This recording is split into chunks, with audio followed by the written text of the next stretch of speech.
Why me? Why is this happening to me? Poor me. No, I'm not a religious person. I would rather be a warrior in a garden than a gardener in a war. Build customer and client loyalty, and you'll get the results you deserve. Scaled, the platform you need. Welcome to another episode of the Skilled Edge Show, where we speak with entrepreneurs, CEOs, service-based business owners on how to increase cash flow, profits, using fully automated AI marketing systems while repairing credit and securing funding to scale their operations. In this show, we don't just talk about business growth, we dive deep into the human side of success, exploring the four core domains that shape who we are: our body, being, balance, and business. So sit back and get ready for a powerful, insightful conversation that goes beyond profits, systems, into purpose, mindset, and meaning. Today, I'm thrilled to have John Musgrave with us. John is a leadership coach who evaluates leaders and teams through clarity, discipline, and a people-first focus. With a career built on taking on tough leadership challenges, John became known as a fixer, transforming struggling teams into aligned, engaged, and profitable groups. His greatest achievement has been building with what he calls peaceful army of effective, caring leaders and structured team players. Today, John works closely with leaders and small leadership teams of 1 to 5 people across a surprisingly diverse range of industries. No matter the business, his philosophy remains the same: take care of people and everything else follows. Welcome to the show, John. It's a pleasure to have you here. Thank you so much, and thank you for that great introduction. I appreciate it. You're welcome. So let's start with your journey. How did you get into the coaching industry, and was it a part you always envisioned for yourself? Uh, Absolutely not a part I envisioned for myself. I spent my career, as you mentioned, the fixer. I went from, and I refer to it as snake pit to snake pit fixing businesses. I worked for basically two corporations, Hudson's Bay and Emco, and wherever they had a bad spot, I got called up and I went, and I got really good at it. I got good at Rona. It was Rona. And I got good at it. And then I went to Emco, which is a plumbing wholesaler, and met the best leader and mentor I could ever have met. And it was a plumbing wholesaler, and I know nothing about plumbing, like literally nothing. And I was the area manager. I was responsible for St. Catharines, Niagara Falls, and I had 2 warehouses with counters and 1 high-end showroom. And again, knew nothing about plumbing. So what I did was I started helping fix all my customers' businesses. Right. They all knew how to plumb and they all knew how to hustle, but none of them went to business school. None of them had leadership training. So I found my top 25 customers and I helped them build and fix their businesses. I would sit at their dining room tables on Saturdays with their spouses, and we'd have like their accounts receivable laid out, and we'd be trying to set up a system and trying to set things up. I'd be helping them interview and hire and develop people, and had significant success. And then we had our first grandson, and he was about 3 hours away, and my beautiful, gorgeous, smart wife, who I don't deserve, said to me, "My arms hurt." And I said, "Okay, I don't know what that means." And she says, "I need to hold my grandson." And so we closed everything, sold everything, packed everything up, and went back home to where her family was from to be near our grandson. And I said, "What am I going to do?" And she said, "Well, you've been fixing businesses your whole life. Why don't you open your own business and have a business fixing businesses?" So um, that's what happened. And that was 3 years ago, uh, this coming January. and I've had a fantastic time doing it. Right. So would you say that having your grandson was the defining moment that pushed you towards becoming a coach? Um, Having my grandson was a defining moment. Yeah. It was important. It was too important to be part of his life and to be present, and it was too important for me to support my wife.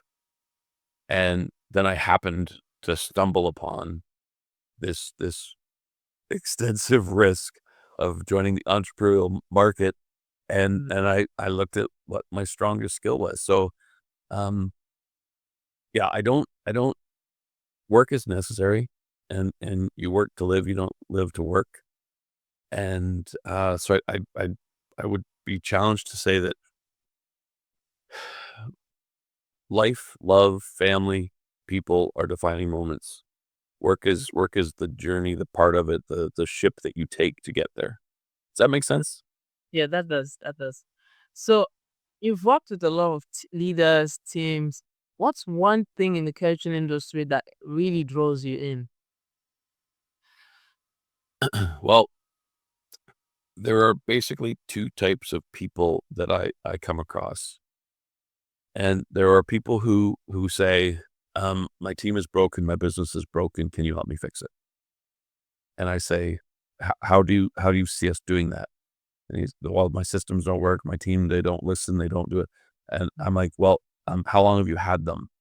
And if they say like 3 years, then I said, well, the systems and the people aren't the problem. You are.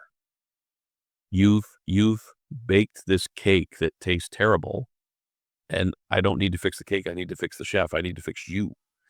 And the people who say, yes, I need and want to be a better leader, I can work with.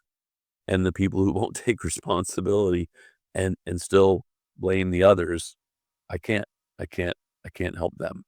So the people who say, I need to be a better leader, I want to be a better leader for me and my family and my team, all in, all in. And I'm not a business coach. I become passionate. I become a business partner. I do whatever is needed to be done at whatever level to help those people achieve their goals.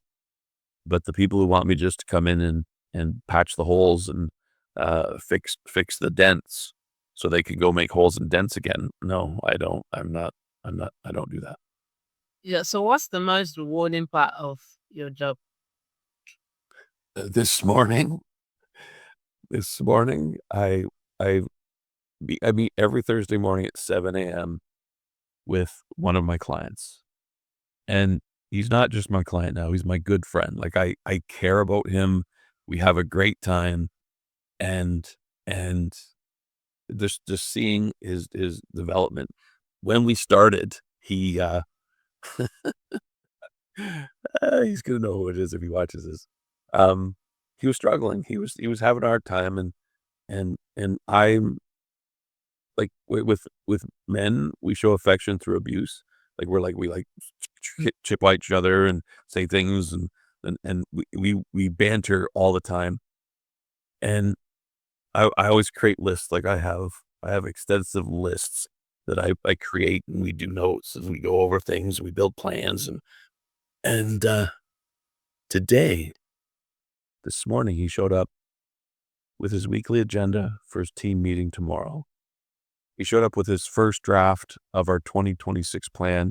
We're having a leadership summit on July 3rd on a Saturday with his business partner for 4 to 5 hours. And he showed up with the list we've created with responses to everything that we've been working on. There's about 10 significant projects we're working on today. And he was ready. And I looked and I'm like, and again, we pick on each other. I said, so I'm going to guess that right now there's an alien pod in your backyard, and this person is in that pod because I don't know who this guy is. This is fantastic. Like, this is fantastic. And he's shocked. And I'm like, this is what we've been striving for. Like, and it took a long time, but just that celebration, that strength, that knowledge, that ability that he's adapted to move forward is great. Like I do a survey, I do two-page questionnaire whenever I start with somebody, and it's quite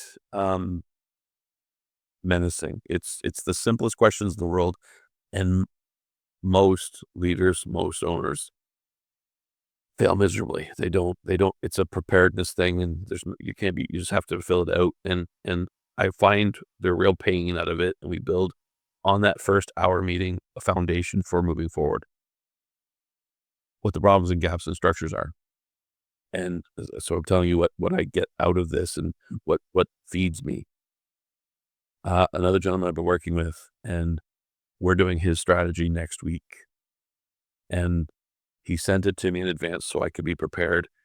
And I got copies. I gave him copies of the first one we did together, and how remedial and unprepared it was. And then the one he sent me for us to review is so much better. And I'm like, this is physical evidence of better leadership, better planning, better preparedness, better. So that's when I see that transformation, um, yeah, that fills my cup. That's nice. So would you consider that transformation as a unique perspective that you bring to your clients? No, um, Yeah. do you know the movie Nanny McVie? Nah. She's a nanny, and she shows up, and she's horrible looking. She's got moles and bad teeth, and she comes and she takes care of kids, and the kids hate her. Kids hate her. And then as they progress and she teaches and she builds and she gets them up, so she starts looking nicer. And at the end, she's this beautiful nanny, and she has to leave. And the kids say, "Why do you have to leave?" And she says, "When you want me but don't need me, I have to be here. But when you want me and don't need me, I have to go." And it's I'm not I'm not creating anything. I'm unleashing stuff. I'm asking the quite like they do all the heavy lifting. Okay. I'm just the guide. I'm just the person who puts parameters on things and helps them. Um, I tell people I'm like the Wizard of Oz. I'm this big severed floating booming head of answers, but I'm still a little nervous man behind the curtain toggling. But I don't ask people to become what I am. I've helped them find their courage, their heart, and their brain to move forward. So I don't transform them. I reveal them and then build on their strengths. I heard one time, if you're lucky enough to have just one person believe in you, your opportunity for success goes up exponentially. And what I do is I find things in people that are their strengths that I could truly believe in them. And then I'm just that I champion that for them. So um yeah, I think, and this I'm getting real cheesy now and I apologize, but it was one of the great artists, Michelangelo or somebody. They said that when they're making a sculpture, they don't create anything. They just chip away the parts that don't belong. Yeah. Because I don't create anything. I reveal stuff. That's interesting. So now that we've talked about your professional journey, I'd like us to go deeper into areas that shape not just our careers, but also our lives as a whole. And I think that exploring these gives us a more complete picture of success.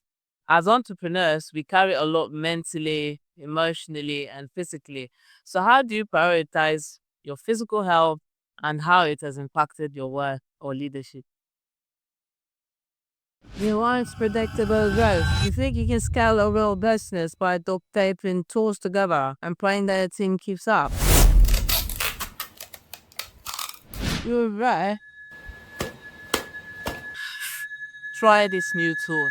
Actually, don't. Because because that's the fastest way to burn out your people, your systems, and your sanity. Let me be real with you for a second. You don't need a new tool. You don't need another dashboard, another automation hack, or another quick fix. Because growing a business without real operational leverage feels like running a marathon on a wet cement. You're juggling Slack threads, email reminders, spreadsheets, quick fixes, and somehow still hoping they're not embraced. You're alright. One missed follow-up, one forgotten task, one handoff that slips, and suddenly your entire pipeline feels like a Jenga tower in an earthquake. For some of you, projects are moving, but workflow feels fragile. Everyone is busy, yet nothing is truly under control. For others, the chaos is in the pipeline. Leads get lost, follow-up is inconsistent, revenue swings up and down like a jangulator, and growth depends entirely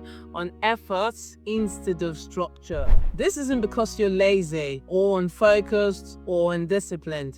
It's because you're trying to scale output on top of manual work, heroic effort, and mental load. That friction you're feeling, it's the system telling you this doesn't scale. And here's the most part that founders don't want to admit. If results only happen when people push harder, you don't have leverage. You have strain dressed up as progress. And every month you delay fixing those leverage gaps, that friction compounds. The workload grows heavier, decision slows down, execution becomes harder to trust. Here's the shift. Stop trying to work harder through the problem and start trying to design a business that produces results even when no one's scrambling. That means treating your operations, your pipeline, and execution like a real system, not a collection of good intentions and checklists. You get what I mean? The goal is simple. Fewer moving parts, cleaner execution, and stronger throughput. That's why we created the AI Systems Review. Not a pitch, not a gimmick, not another shiny tactic. It's a clarity session where we map out how your pipeline, delivery, and financial signals actually flow across the business. We expose where leverage is leaking, where work is carried out by effort instead of structure, and where automation and systems can turn chaos into predictable momentum. We have run this review between businesses that are doing between $200,000 and $1 million, and the same pattern appears every single time. Once the friction points are visible, leverage becomes buildable. For business owners who want to claim clarity and control, and for founders who want to scale output, compounding performance, this is where both align. You get what I mean? You walk away with a practical roadmap, clear priorities, and a realistic path to growth that doesn't rely on pushing harder every quarter. Whether you choose to implement with us or not, you've got a choice. Here's the choice. Keep building on manual effort, memory, and best intentions, and hope that nothing breaks. Or build a business that grows with structure, leverage, and predictable outcomes. Unless you genuinely believe that your business couldn't perform any better than it does today, click the link to book a session. Well, I don't eat well. I could probably eat better. But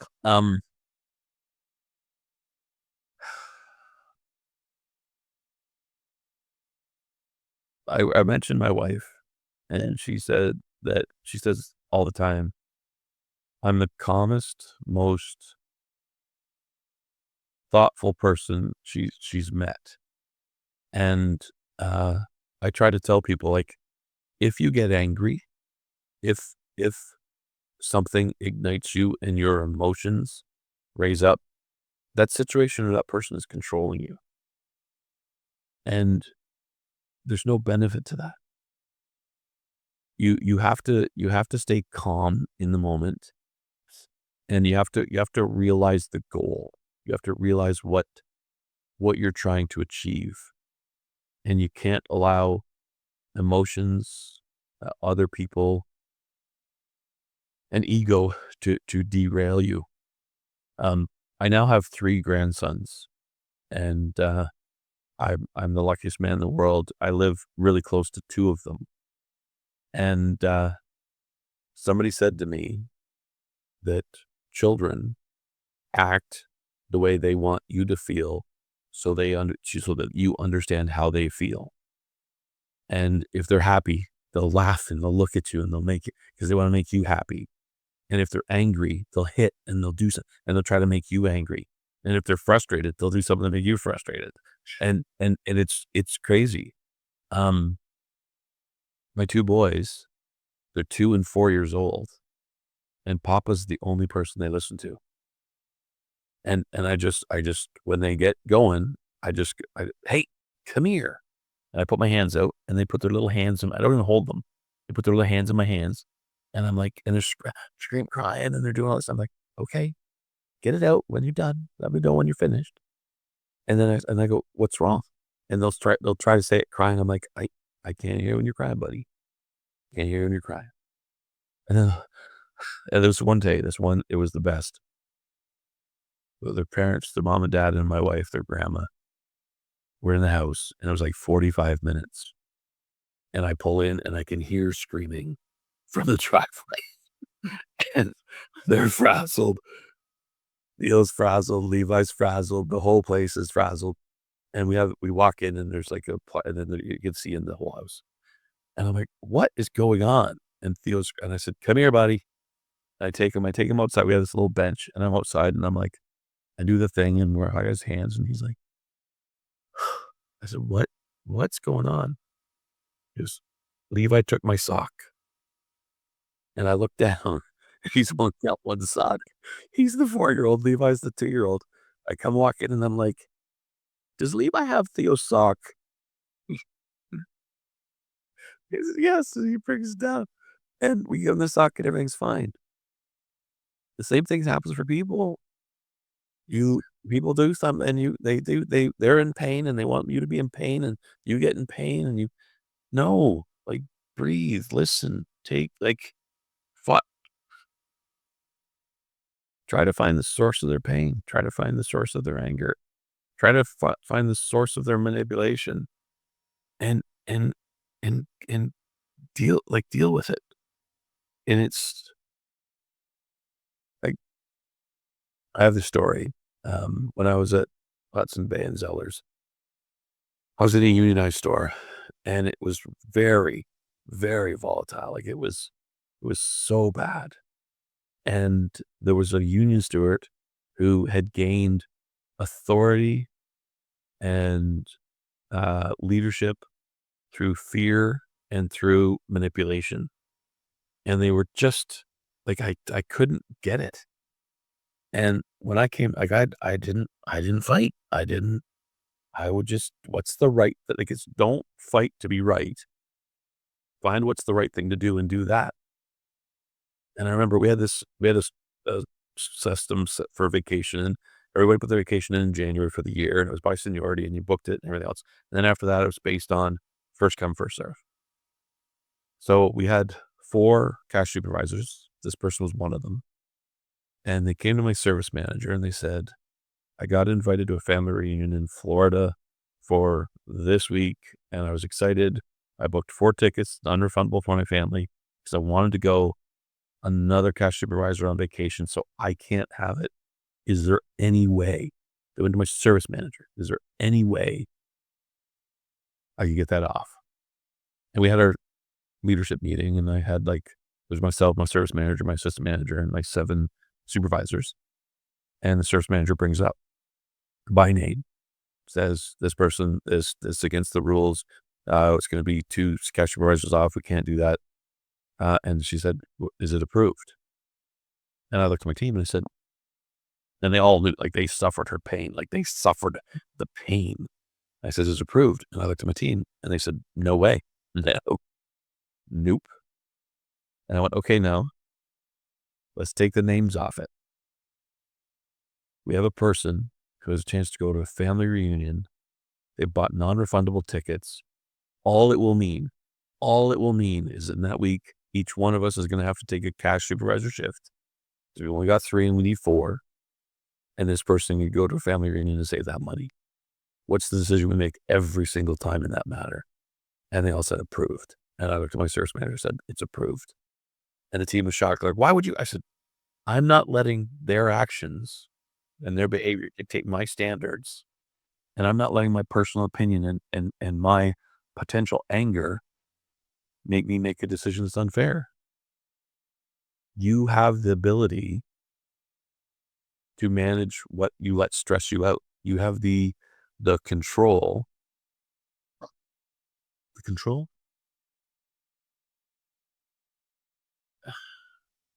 Because I say to people, there's only 2 things in the world you can control. It's how you act and how you react. And I believe that to be true, except I have 2 daughters and I have 2 grandsons. And now I hope it doesn't happen now, if I talk about them, I start to tear up. I can't control that reaction. I'm just overwhelmed with love. But pretty much everything else, you have a choice. You can be vindictive, angry, mad, a jerk, or you can do what's right. And if you do what's right, the question was, how do you balance life and stress and taking care of yourself and personal care? I don't like marijuana, but I would have loved to have been a hippie. Peace and harmony, man. Peace and harmony. I like to have been driving a VW van and smoking weed across the country. I don't like weed. But it's like my whole thing. Yeah. Peace and harmony, man. And my logo is a warrior helmet. Okay. Because I think to be a good leader, you have to have the ability to be menacing. You have to have the ability to be ruthless, and you have to be able to control it. It's Jordan Peterson, and now some people think he's controversial, but he said, there's no achievement in being passive and weak. There's incredible achievement in being strong and ruthless and still being kind. Yeah. I would rather be a warrior in a garden than a gardener in a war. That's Does that answer? That was a long answer. Like is that okay? Yeah, it was, yeah. So has there ever been a time that your physical health directly affected your performance or decision making? Um, yes, but that's a very personal question. Okay. But I will tell you that when I came here to start this business, 4 weeks in, I had a debilitating, uh, a, a significant health situation that put me down for 9 months. And then when I recovered, I started back in the next January, and I haven't missed a day since. And it was completely not anything that I could have done differently. It was just a heredity thing, and it involved a lot of stuff, but it knocked me down. And through the entire process, um, it sounds ridiculous. I had fun. I had I don't share. I had significant brain surgery, Okay. and I still remember when I got out, they had this turban type Band-Aid head thing on me, and when I sleep, I toss and turn, and after like a day, it was basically just a hat. Like it was just this. It wasn't doing anything, and the intern and the nurse who I'd been kibitzing with, and I just had weeks ago brain surgery. They said, we're coming here to take off your bandage. And I'm like, you mean this? And I took it off like a hat. And they were doubling over. And I'm like, I was keeping it on out of respect. Like, I don't know what it was supposed to be doing, but this thing was this it. So, uh, that's, that's a perfect situation where, why me? Why is this happening to me? Poor me. No, it's a situation. It's part of the journey, and you have a choice to be a victim beaten down, mad, angry, kicking the dog. Uh, I like dogs more than I like people. I would never do that. But, or you can take the journey and have like fun, positive impact with people and live. So, yeah, that was pretty devastating time and, shocking when they found it, and, didn't miss a beat. I'm, like, "Come on, let's go, let's get into this, let's do it." Like, it So would you say that it was your spirituality or connection to something greater also played a role in your recovery? you're, like, you you're asking I'm not a religious person. Okay. I was the manager at one time, and my assistant manager was a non-Orthodox Mennonite, and he said to me, "I don't know if I should be doing this or if I should go back and be a youth minister in my church." And I said, "You have to take your own call, and you have to do what's right." And I said, it was actually in this town, Sarnia, where I'm at now, where I'm back at. And I said to him, "Why do you want to do that?" He goes, "I want to minister. I want to help people. I want to be having positive impact in their life." And I said, "Well, let's just reflect for a minute." I said, "We have 300 employees. We have 3,000 people who come through our doors every day. We are engaged in the community and charity involved because, like, I didn't do that for a business reason. I did it because whatever program or situation my team was involved in, we got involved in because it was important to them. It was important to us." And I said, "You don't need a church or you don't need a formal religion to have your congregation. You can have your congregation and ministry wherever you go." And he gave me one of the most incredible compliments. He said, "John, you might be one of the most spiritual people I've ever met." And like I said, I don't follow any church. I believe in energy. I believe that there's purpose to all of this. Um, I don't believe in manifestation, but I believe in manifestation. I don't believe in karma, but I believe in karma. And I think if you just do things for the right reason and take care of people, bad things will happen. Like my brain's hurt. Bad things will happen, but it's a good life and live it. Like I don't like the idea of reward after. Like I'm not doing, and like I always, there was a book, I think it was called A Separate Peace. And there's a little guy in it, and he was an atheist, and he stayed over his buddy's house. And before he went to bed, he climbed out of bed, he knelt down, he was praying. And his little friend said, "I didn't think you believed in religion." And he's going, "Just in case." And he gives his little right.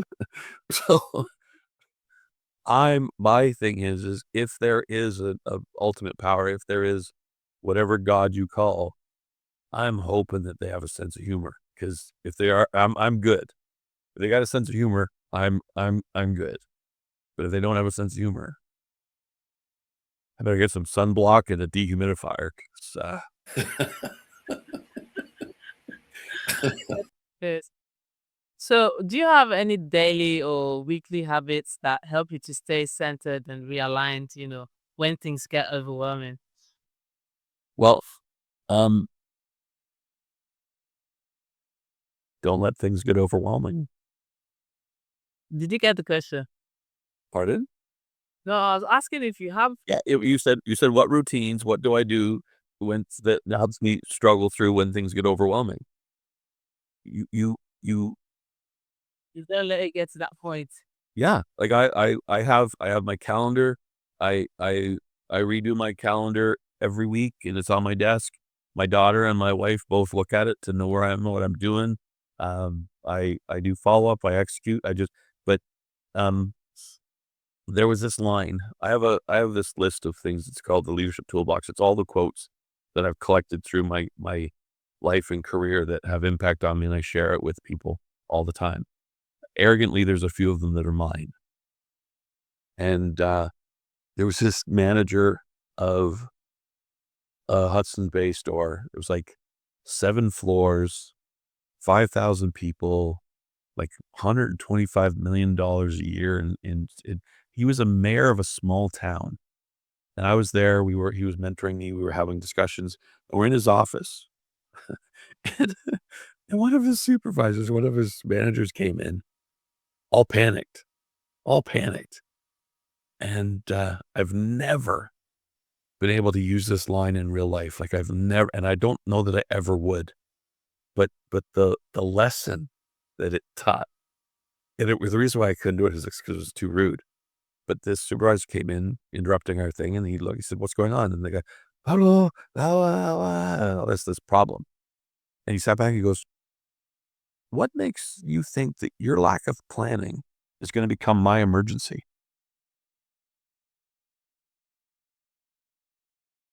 That's deep. Yeah.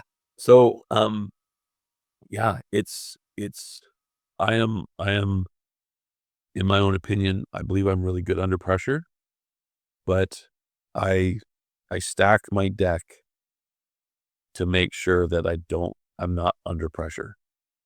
The people say that I work best under pressure. No, you don't. You fall to the lowest standards of your training under pressure. You are not at full capacity. You're not at full bandwidth. And to be living in pressure is a mistake. One of my personal quotes, one of mine, and I love this one, is if you accept it, it becomes acceptable. That's true. I don't, it's you dictate your future, you take actions, you take planning. You think, Winston Churchill, Prime Minister of England through World War II. He was witty, he was mouthy, he was grumpy, he was smart. And there's a story that he hated social events. Like he hated going to them, and he had to go to them for his thing, whatever. He's at this social event, and Secret Service find out that he has to be rushed to Parliament immediately because there's some issue that has to happen that's like it's of utmost priority. So they hustle in, and they grab him, and they hustle out, and they've got a couple of cars running, and he gets into his car, and he sits down, and he notices it's a new young driver in the front seat. And he says, "Young man, do you know who I am?" And the driver says, "Yes, Mr. Prime Minister, I know who you are." He goes, "You know that I need to get to Parliament, and it's of the utmost urgency I get there as quickly as possible?" He said, "Yes, sir, I do." And Winston Churchill said to him, "So make sure that you take your time."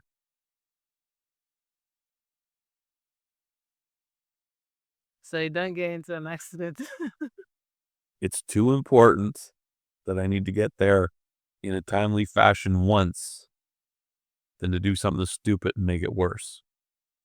Yes, sir. When you work under urgency, you fall to the lowest standard of your training. When you keep your head about you, when you have a situation and you stay calm and collected, you have far more power. It's the have you seen the important and urgent graph? I think it's called the Eisenhower matrix. President Yeah, that's Eisenhower. yeah. Yeah. And far too, and that's what like the people I work with, they're living in urgent and important to an inflated and infected level. And they're not working on important and not urgent. Warren Buffett,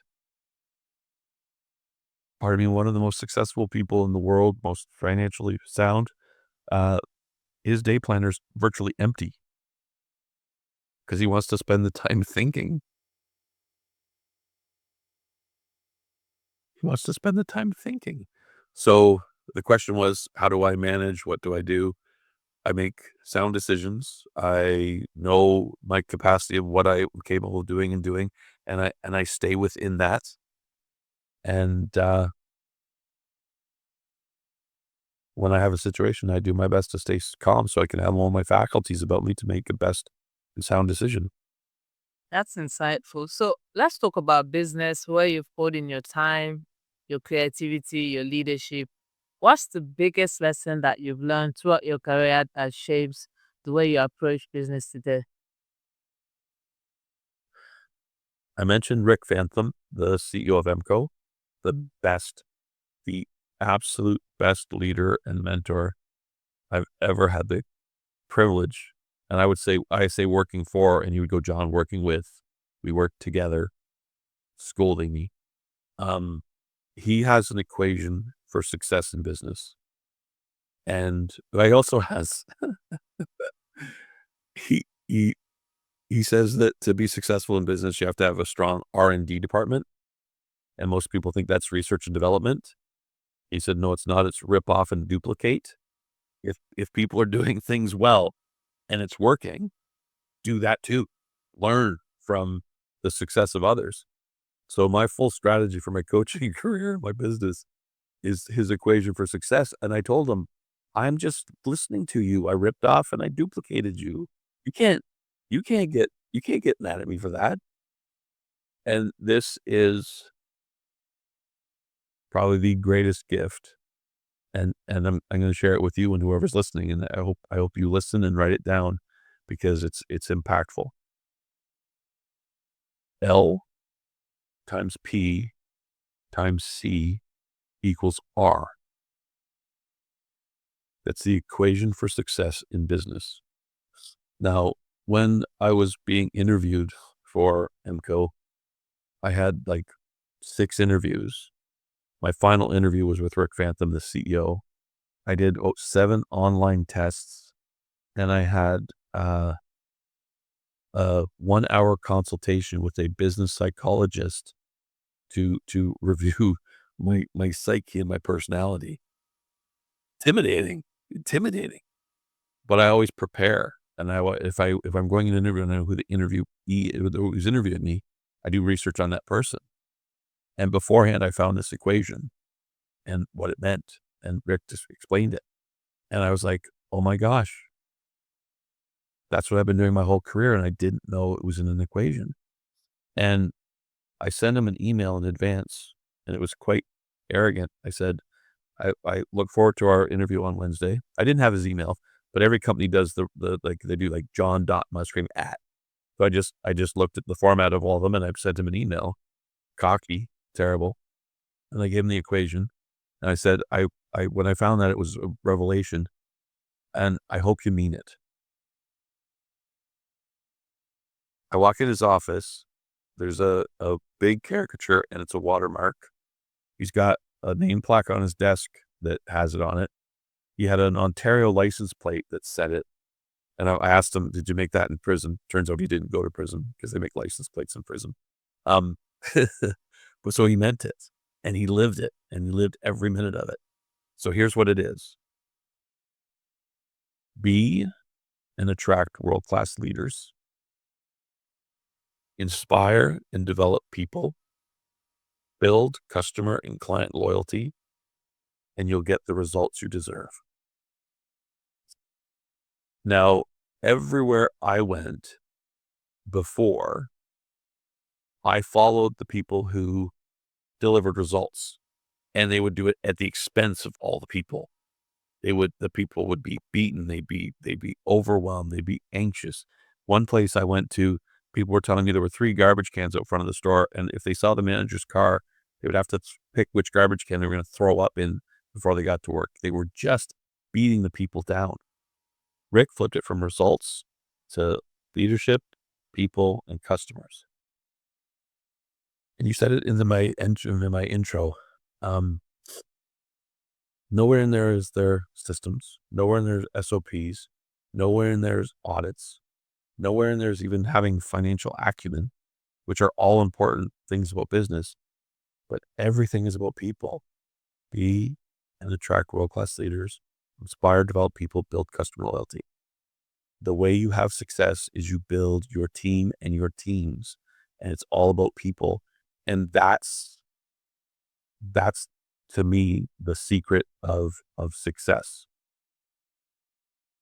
I broke down my business into one word this past year, and I gave it to a few people I'm working with, and it comes down to the word thoughtfulness.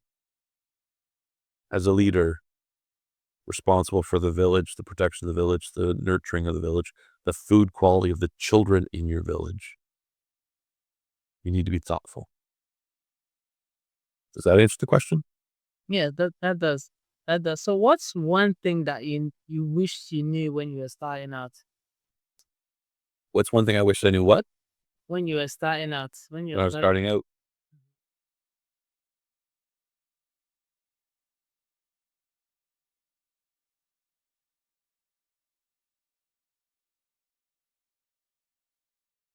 Oh.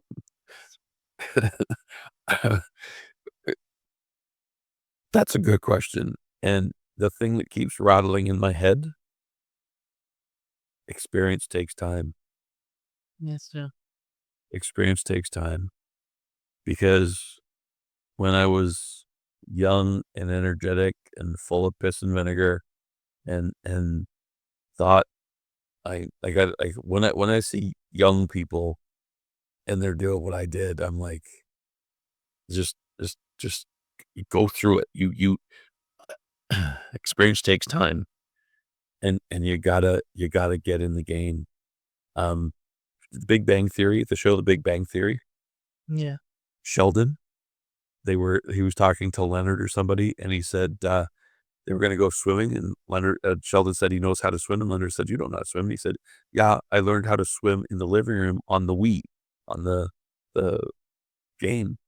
And that's so funny because books, college, university, you're learning to swim in the living room.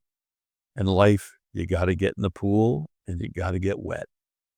Yeah. And so, yeah, be patient. Be patient with yourself.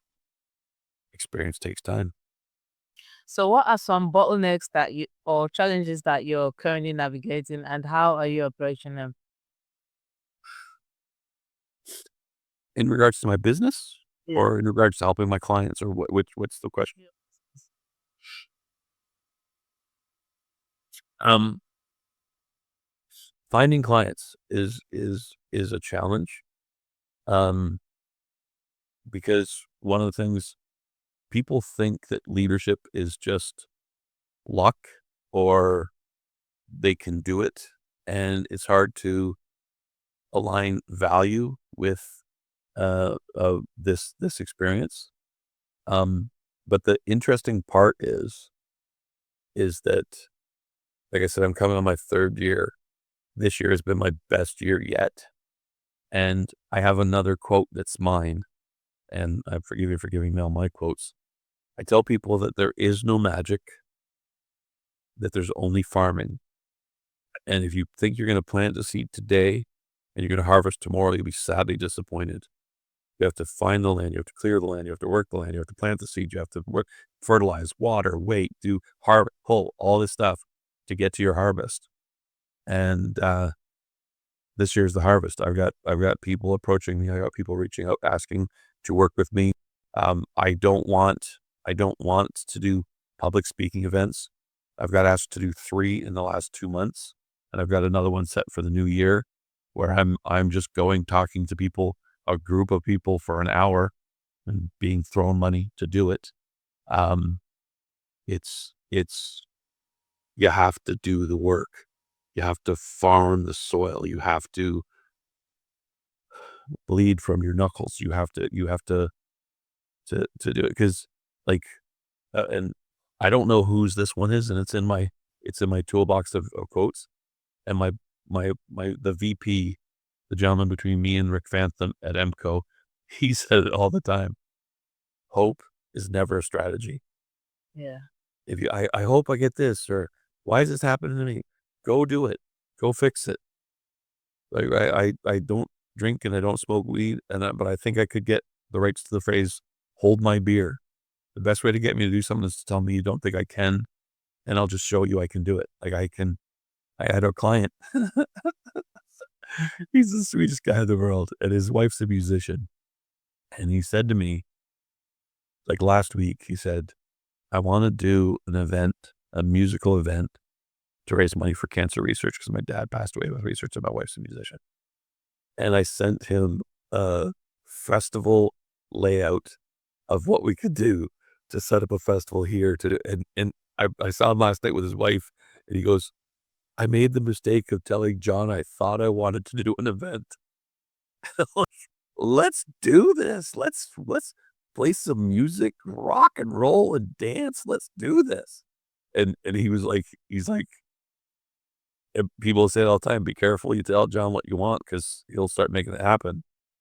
And like, yeah, just don't there's no bottlenecks. There's like smash down the barriers. Smash them. That's good. So, but what's one harsh truth that most people don't want to hear, but absolutely needs to if they want to change?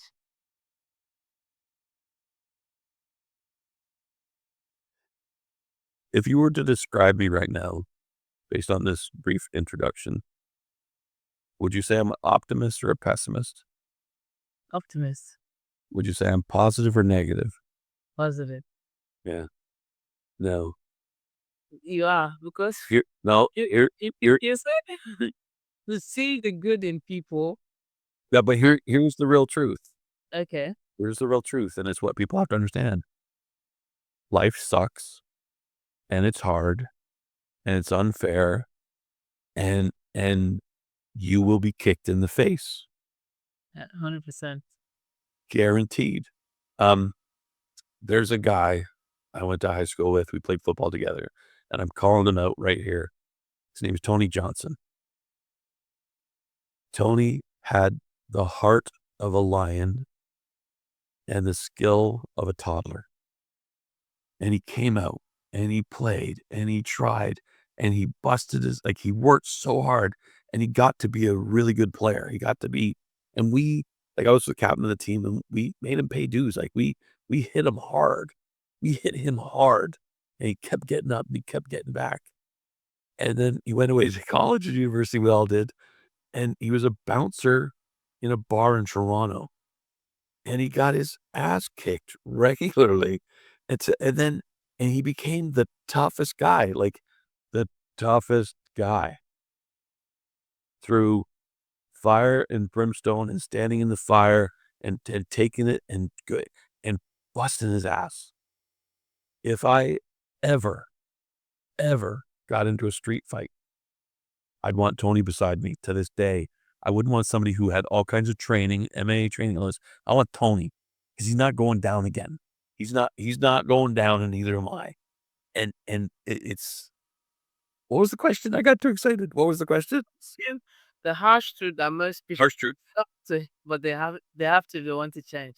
But you have to fight. You have to pay your dues. You we none of us get through this unscathed. I think it was Audrey Hepburn or Katharine Hepburn, one of the Hepburns, said, "Life, it is what kills us. None of us get out of this alive. It's it's hard and it's worth it." That's true. So, what roles have systems, automation, or even access to funding played in helping you to stay consistent? AI is spectacular. Um, I took a 6-session course with a gentleman here in Sarnia named Scott Rodcliffe, and he built me for success with AI. The things I'm doing right now, the things I'm training my clients to do, to use it as a resource to accumulate information, to build projects, to build projections. I'm waiting right now today for a client to get a $300,000 grant approved that we've been working on since September, and we used AI to build all the strategies. Um, you need to automate. You need to be learning this. It's quite funny because everybody's saying it's going to take over, and we're going to be. I don't believe that to be true. We've watched too many Terminator movies to make us believe that that's going to happen, and I genuinely believe it's hogwash. I believe the dynamics are going to change. They're going to change greatly. And Scott, he said, AI is not going to take over. The people who learn AI are going to take over, and they're going to take the jobs of 10 or 20 other people. So you want to be one of them that takes it. And what I make references to is when the automobile started, the blacksmiths were panicked. But how many mechanics are out there now fixing cars? They're everywhere. When the electric watch came out, they thought the analog spin watch, and they didn't do anything, and they almost got crushed. So they didn't do it. I was in the 90s. I was a young man in my 20s in leadership in the 90s with Zellers and Hudson Bay Company as the internet was coming in. And all of the 50-year-olds were freaking out. It's going to be so much faster. Things are going to change. We're never going to be able to keep up. How are we going to do this? And we're all like, let's, let's try this. Like, what is this thing? And, it came, and we're all fine. And I say inappropriate things, and I apologize for this, but right now, this gift of the internet that we have, the things that we use it most for are ordering stuff and looking at dirty pictures. Like that's like we have this incredible gift, and everybody was terrified who were older and where we are. This is another gift. This is a tool. Um, when the farming and magic, when you started a farm 100 years ago, you had a plow and an oxen. Now, if you watch, like, some of these combines take 4-lane highways to drive to the farm to go, like that's advancement. The one person with the oxen and the plow could do an acre. That one chap in the combine can do 100 acres. That's what's happening. So, Learn to drive the combine, put your oxen away. So, yeah, it's such it's incredible. This and it's we're working with it too. It's stupid. Like, you have to edit it. You have to be cautious. You can't just blindly accept. yeah. You have to it's I say it's like a new hire that has an amazing skill of gathering and compiling information. But you have to coach it, you have to train it, you have to check its work until you're confident in it. Don't micromanage it because that never works, but you gotta build that new employee into a business partner and a support and something that you can trust in the work, but inspect what you expect, check the work. But Right. AI has been an incredible tool for me. And this guy, Scott, and I think I said this earlier, we show, affection through abuse. He's on a committee with me of another, thing, like, we're connecting everywhere now, and he said, "Where do you think you were when you started with AI before here, and where do you think you are now that we finished this?" And I went, I think I was pretty good, like, I was at, like, 10% even before we started, and now, like, I think I'm at, like, 30. Like, I think I got and he's like, I'm like, "What?" He goes, 2 and 6. What? This You were at about 2%, and today you're at 6. I did an AI panel for, a group here in, Sarnia, and he was in the crowd, and I gave him some kudos, and he said at the end, he goes, "You're up to 7 now, Musgrave." So, I've I'm champion AI as a 7%, champion, so pretty proud of myself. That's going up on my fridge. That's that. So if a listener is listening right now and feeling overwhelmed, lost, what is one thing that you say within 30 seconds that could shift their trajectory?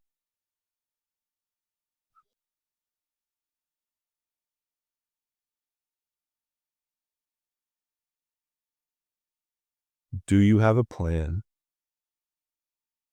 Is it realistic? And are you going to do it? Because if you don't, somebody else is gonna have a plan for you, and and hopes and could-haves don't achieve anything. Put me in, coach.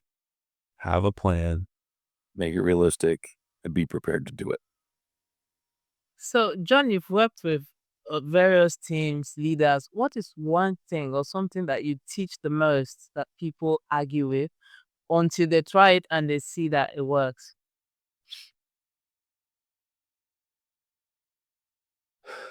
Um, it's thoughtfulness.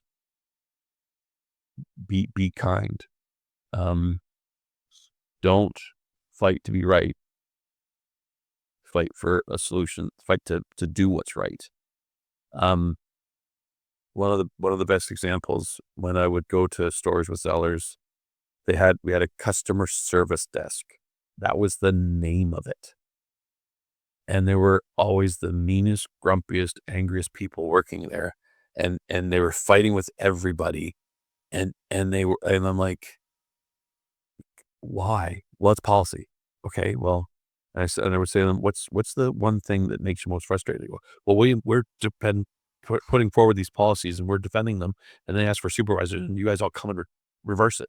We look like idiots. I'm like, okay, well, I'm going to promise you one thing. If you call me to the desk to ask me to do something, I'm going to reverse the policy. That's coming. So why don't you do it? Like, what do you mean? I said, just start saying yes to people. Like 99 out of 100 people that come here are just genuine people who want something that they think they're entitled to. If they bought a toaster and it had a 30-day warranty and it's 45 days, give them a new toaster.